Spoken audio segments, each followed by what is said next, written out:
अस्सलाम वालेकुम दोस्तों, कासम पपीता फार्म की तरफों हसीब ਤੁਹਾਡੀ ਖਿਦਮਤ ਵਿੱਚ ਹਾਜ਼ਰ ਆ ਜਨਾਬ। ਨਾ ਪਪੀਤੇ ਦਾ ਇੱਕ ਫਾਰਮ ਸੀਗਾ, ਇਹ ਡਾਰਾਂਵਾਲੇ ਦੇ ਇੱਕ ਨਵਾਹੀ ਗਾਉਂ ਦੇ ਵਿੱਚ ਆ। ਆਰਗੈਨਿਕ ਫਾਰਮਿੰਗ ਜਿਹੜੇ ਆ ਇਹ ਕਰਦੇ ਆ, ਆਰਗੈਨਿਕ ਤਰੀਕੇ ਦੇ ਨਾਲ ਇਹਨਾਂ ਨੇ ਬਾਗ ਨੂੰ ਪਾਲਿਆ। ਮੈਂ ਤੁਹਾਨੂੰ ਇਹਦਾ ਜਿਹੜਾ ਹੈ ਵਾ ਪ੍ਰੋਸੀਜਰ ਉਹ ਦਿਖਾਉਂਦਾ ਵਾ। ਇਹਨਾਂ ਨੇ ਜਨਾਬ ਇੱਕ ਹੋਦੀ ਬਣਾਈ ਹੋਈ ਆ। ਇਸ ਹੋਦੀ ਦੇ ਵਿੱਚ ਆਹ ਟੂਲ ਤੋਂ ਇਹ ਪਾਣੀ ਪਾਉਂਦੇ ਨੇ, ਠੀਕ ਹੈ। ਆਹ ਕਨੈਕਸ਼ਨ ਦਿੱਤਾ ਹੋਇਆ ਵਾ। ਆਹ ਗੋਬਰ ਇਹਦੇ ਵਿੱਚ ਮੌਜੂਦ ਆ, ਤੁਸੀਂ ਦੇਖ ਸਕਦੇ ਹੋ ਜਨਾਬ।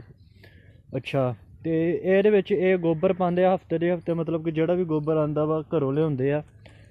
ਘਰ ਮਾਲ ਪਸ਼ੂ ਰੱਖਿਆ ਵਾ, ਉਹ ਲਿਆ ਕੇ ਤਕਰੀਬਨ ਇੱਕ ਟਰਾਲੀ ਗੋਬਰ ਦੀ ਇਹਦੇ ਵਿੱਚ ਪਾ ਦਿੰਦੇ ਆ। ਨਾਲ ਕੋਈ ਕਹਿੰਦੇ ਆ ਵੀ ਅਸੀਂ 2 ਕਿਲੋ ਯੂਰੀਆ ਖਾਦ ਪਾਈ ਦੀ ਆ, ਠੀਕ ਹੈ। ਉਸ ਤੋਂ ਬਾਅਦ ਇਹ ਆਹ ਨੀਚੇ ਕਨੈਕਸ਼ਨ ਦਿੱਤੇ ਹੋਏ ਆ। ਪਾਣੀ ਦੀ ਰਫਤਾਰ ਦੇ ਹਿਸਾਬ ਨਾਲ, ਪਾਣੀ ਦੇ ਬਹਾਓ ਦੇ ਹਿਸਾਬ ਦੇ ਨਾਲ ਜਿਹੜਾ ਵਾ, ਅਗਰ ਉਹ ਆਹ ਵਾਲਾ ਮੇਰਾ ਖਿਆਲ 2 ਇੰਚੀ ਦਾ ਪਾਈਪ ਹੈ ਅਤੇ ਦੂਸਰਾ ਆਹ ਵਾਲਾ ਜਿਹੜਾ ਹੈ ਵਾ ਇਹ 4 ਇੰਚੀ ਦਾ ਪਾਈਪ ਹੈ। ਪਾਣੀ ਦੀ ਰਫਤਾਰ ਦੇ ਹਿਸਾਬ ਦੇ ਨਾਲ ਉਹ ਜਿਹੜਾ ਹੈ ਨਾ, ਉਹ ਪਾਈਪ ਨੂੰ ਖੋਲ੍ਹਦੇ ਆ ਅਤੇ ਉਹ ਜਿਹੜਾ ਹੈ ਵਾ ਉੱਥੋਂ ਹੋ ਕੇ ਖੁਰ ਕੇ ਜਿਹੜਾ ਹੈ ਵਾ ਗੋਬਰ ਉਹ ਇਸ ਖਾਲੇ ਥਾਣੀ ਆਉਂਦਾ, ਠੀਕ ਹੈ। ਆਹ ਖਾਲਾ ਜਾ ਰਿਹਾ ਵਾ, ਇਹ ਅੱਗੋਂ ਉਹ ਜਿਹੜਾ ਹੈ ਤੁਹਾਨੂੰ ਸਾਹਮਣੇ ਨਜ਼ਰ ਆ ਰਿਹਾ, ਉਹ ਪਪੀਤੇ ਦਾ ਫਾਰਮ ਆ। ਅਤੇ ਹੁਣ ਆਪਾਂ ਜਾ ਕੇ ਜਿਹੜਾ ਹੈ ਵਾ ਉਹ ਫਾਰਮ ਨੂੰ ਵੀ ਚੈੱਕ ਕਰਦੇ ਹਾਂ ਅਤੇ ਉਹਦੀ ਕੰਡੀਸ਼ਨ ਦਾ ਜਿਹੜਾ ਹੈ ਵਾ ਜਾਇਜ਼ਾ ਲੈਂਦੇ ਹਾਂ। ਹਾਂਜੀ ਜਨਾਬ, ਅਸੀਂ ਜਿਹੜਾ ਹੈ ਵਾ ਉਹ ਆ ਗਏ ਹਾਂ ਉਸ ਬਾਗ ਦੇ ਵਿੱਚ। ਇਹ ਮਾਜ਼ਰਤ ਇਸ ਗੱਲ ਦੀ ਕਿ ਉਹ ਜਿਹੜਾ ਹੈ ਸੀਗਾ ਫਾਰਮ ਦਾ ਓਨਰ, ਉਹ ਇੱਥੇ ਮੌਜੂਦ ਕੋਈ ਨਹੀਂ। ਬਹਰਹਾਲ ਕਾਲ 'ਤੇ ਉਹਦੇ ਨਾਲ ਰਾਬਤਾ ਹੋਇਆ ਸੀਗਾ, ਜਿਹੜੀਆਂ ਉਹਨੇ ਡਿਟੇਲ ਦੱਸੀਆਂ ਉਹ ਮੈਂ ਤੁਹਾਡੇ ਨਾਲ ਸ਼ੇਅਰ ਕਰਦਾ। ਉਹਨੇ ਜਨਾਬ ਇਸ ਬਾਗ ਨੂੰ ਜਿਹੜਾ ਹੈ ਵਾ ਉਹ ਕੋਈ ਖਾਦ ਹਜੇ ਤੱਕ ਜਿਹੜੀ ਆ ਉਹ ਨਹੀਂ ਦਿੱਤੀ। ਅਤੇ ਆਪਾਂ ਜਿਹੜਾ ਹੈ ਵਾ ਇਹਦੀ ਉਹ ਫਰੂਟਿੰਗ ਉਹ ਚੈੱਕ ਕਰਦੇ।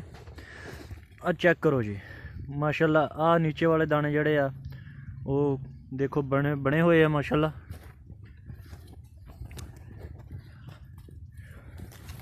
ਆਹ ਲਓ ਜੀ, ਆਹ ਫਰੂਟਿੰਗ ਇਹ ਚੈੱਕ ਕਰ ਸਕਦੇ ਹੋ ਤੁਸੀਂ। ਆਹ ਲਓ ਜੀ, ਇਹਨਾਂ ਨੂੰ ਅਸੀਂ ਹੀ ਕਾਸਮ ਪਪੀਤਾ ਫਾਰਮ ਵਾਲੇ, ਅਸੀਂ ਇਹਨਾਂ ਨੂੰ ਜਿਹੜੇ ਆ ਨਰਸਰੀ ਅਵੇਲ ਕੀਤੀ ਸੀਗੀ। ਅਤੇ ਫਰੂਟਿੰਗ ਲਾਜਵਾਬ ਆ, ਚੈੱਕ ਕਰੋ।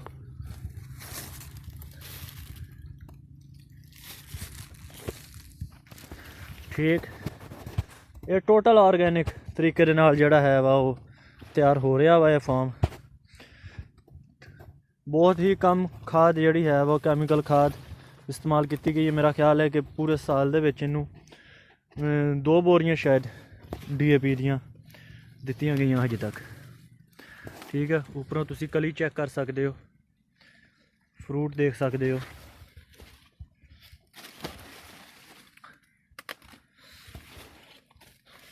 ਚੈੱਕ ਕਰੋ ਜੀ, ਉੱਪਰੋਂ ਕਲੀ ਵੀ ਚੈੱਕ ਕਰੋ। ਗੁੱਛਿਆਂ ਦੀ ਸੂਰਤ ਦੇ ਵਿੱਚ ਜਿਹੜਾ ਹੈ ਵਾ ਫਰੂਟ ਲੱਗ ਰਿਹਾ। ਇਹ ਬਾਈ ਦਸੰਬਰ ਕਾਸ਼ਤ ਸੀਗੀ, ਅਤੇ ਨਹੀਂ ਸੋਰੀ ਦਸੰਬਰ ਨਹੀਂ, ਇਹ ਫਰਵਰੀ ਕਾਸ਼ਤ ਸੀ ਸੱਚ। ਇਹ ਫਰਵਰੀ ਕਾਸ਼ਤ ਸੀਗੀ। ਅਤੇ ਅੱਜ ਇਸ ਬਾਗ ਦੀ ਉਮਰ ਤਕਰੀਬਨ ਅਗਰ ਫਰਵਰੀ ਕਾਸ਼ਤ ਸੀ ਤਾਂ 8 ਜਾਂ 9 ਮਾਹ ਹੋਏਗੀ। ਲੇਕਿਨ ਤੁਸੀਂ ਇਹਦਾ ਜਿਹੜਾ ਹੈ ਵਾ ਉਹ ਗੋਬਰ ਵਾਲੀ ਖਾਦ ਇਹਦੇ 'ਚ ਇਸਤੇਮਾਲ ਕੀਤੀ ਗਈ ਹੈ, ਉਹਦਾ ਤੁਸੀਂ ਅਸਰ ਦੇਖ ਸਕਦੇ ਹੋ। ਬਾਜ਼ ਲੋਕ ਕਹਿੰਦੇ ਆ ਕਿ ਗੋਬਰ ਵਾਲੀ ਖਾਦ ਇਸਤੇਮਾਲ ਕੀਤੀ ਆ ਫੰਗਸ ਆਉਂਦਾ, ਅਤੇ ਐਸਾ ਕੋਈ ਇਸ਼ੂ ਨਹੀਂ ਹੈ ਭਾਈ ਜੀ। ਆਹ ਤੁਸੀਂ ਦੇਖ ਸਕਦੇ ਹੋ ਕਿ ਬਾਗ ਦੇ ਵਿੱਚ ਪੌਦੇ ਵੀ ਜਿਹੜੇ ਆ ਉਹ ਪੂਰੇ ਆ, ਅਤੇ ਕਿਸੇ ਕਿਸਮ ਦੀ ਫੰਗਸ ਵਗੈਰਾ ਦੀ ਕੋਈ ਸ਼ਿਕਾਇਤ ਨਹੀਂ ਹੈ। ਆਹ ਦੇਖੋ, ਆਹ ਦਾਣਾ ਜਿਹੜਾ ਹੈ ਨੀਚੇ ਵਾਲਾ ਇਹ ਬਣਿਆ।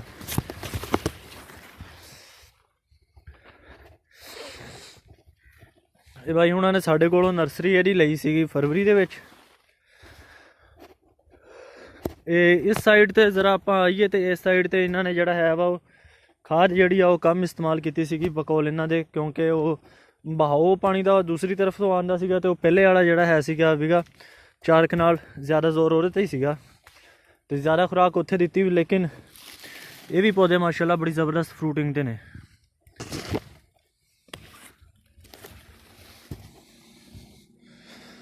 ਇਹ ਕੁਛ ਦੋਸਤਾਂ ਨੇ ਮੈਨੂੰ ਆਖਿਆ ਸੀਗਾ ਕਿ ਜਿਹੜਾ ਹੈ ਨਾ ਉਹ ਆਰਗੈਨਿਕ ਤਰੀਕੇ ਦੇ ਨਾਲ ਗੋਬਰ ਵਗੈਰਾ ਵਾਲੇ ਜਿਹੜੇ ਹੈ ਵਾ ਉਹ ਤੋਂ ਅਗਰ ਤੁਸੀਂ ਕਿਤੇ ਕਰਵਾਇਆ ਵਾ ਤੇ ਉਹਦੀ ਜਿਹੜੀ ਹੈ ਵਾ ਕੋਈ ਵੀਡੀਓ ਸ਼ੇਅਰ ਕਰੋ। ਉਸ ਵਜ੍ਹਾ ਤੋਂ ਮੈਂ ਆ ਵੀਡੀਓ ਬਣਾ ਰਿਹਾ।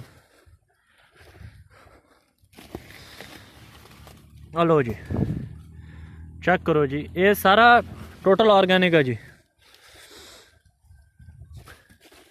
ਫਰੂਟ ਅਲਹਮਦੁਲਿਲਾ ਬਣਦਾ ਪਿਆ, ਸੋਹਣਾ ਫਰੂਟ ਤਿਆਰ ਹੋ ਰਿਹਾ।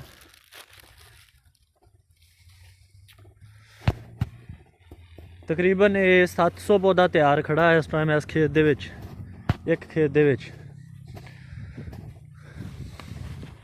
ਤੇ ਸਾਰੇ ਅਲਹਮਦੁਲਿਲਾ ਕਲੀ ਤੇ ਭਰਪੂਰ ਫਰੂਟਿੰਗ ਤੇ ਆ ਮਾਸ਼ਾਅੱਲਾ। ਅਗਰ ਕੋਈ ਦੋਸਤ ਵਿਜ਼ਿਟ ਕਰਨਾ ਚਾਹਵੇ ਇਸ ਫਾਰਮ ਦਾ ਤੇ 134 ਮੀਆਂ ਅਮੈਰ ਰਫੀ ਵਾਲੀ ਡਾਰਾਂ ਵਾਲੇ ਦੇ ਕਰੀਬ ਹੀ ਆਏ ਚੱਕ, ਉੱਥੇ ਆਣ ਕੇ ਇਸ ਫਾਰਮ ਦਾ ਵਿਜ਼ਿਟ ਕਰ ਸਕਦੇ ਹੋ। ਬਾਕੀ ਮੇਨ ਮਕਸਦ ਜਿਹੜਾ ਸੀਗਾ ਉਹ ਇਸ ਵੀਡੀਓ ਬਣਾਉਣ ਦਾ ਇਹ ਸੀਗਾ ਕਿ ਦੋਸਤ ਅਹਿਬਾਬ ਜਿਹੜੇ ਕਿ ਕੈਮੀਕਲ ਖਾਦਾਂ ਦਾ ਖਰਚਾ ਬਰਦਾਸ਼ਤ ਨਹੀਂ ਕਰ ਸਕਦੇ, ਉਹ ਆਰਗੈਨਿਕ ਤਰੀਕੇ ਦੇ ਨਾਲ ਆਪਣਾ ਜਿਹੜਾ ਹੈ ਵਾ ਫੀਲਡ ਉਹਨੂੰ ਪਾਲਣਾ ਚਾਹੁੰਦੇ ਆ, ਤੇ ਉਹ ਆਹ ਤਰੀਕਾ ਜਿਹੜਾ ਮੈਂ ਤੁਹਾਡੇ ਨਾਲ ਸ਼ੇਅਰ ਕੀਤਾ ਵਾ ਇਹਨੂੰ ਅਪਣਾ ਲੈਣ। ਬੜਾ ਜ਼ਬਰਦਸਤ ਤਰੀਕਾ ਵਾ ਐਨ ਬਿਲਕੁਲ। ਉਹ ਜਿਹੜਾ ਹੈ ਵਾ 8 ਮਾਹ ਦੇ ਵਿੱਚ ਬਾਗ ਜਿਹੜਾ ਵਾ ਉਹ ਤਿਆਰ ਹੋ ਗਿਆ ਤੇ ਬੜੀ ਜ਼ਬਰਦਸਤ ਤਰੀਕੇ ਦੇ ਨਾਲ ਫਰੂਟਿੰਗ ਤੇ ਆ। ਤੇ ਇਹ ਟੋਟਲ ਤਕਰੀਬਨ ਜਿਹੜਾ ਹੈ ਵਾ ਉਹ ਗੋਬਰ ਦੀ ਖਾਦ ਦੇ ਉੱਤੇ ਪਲਿਆ।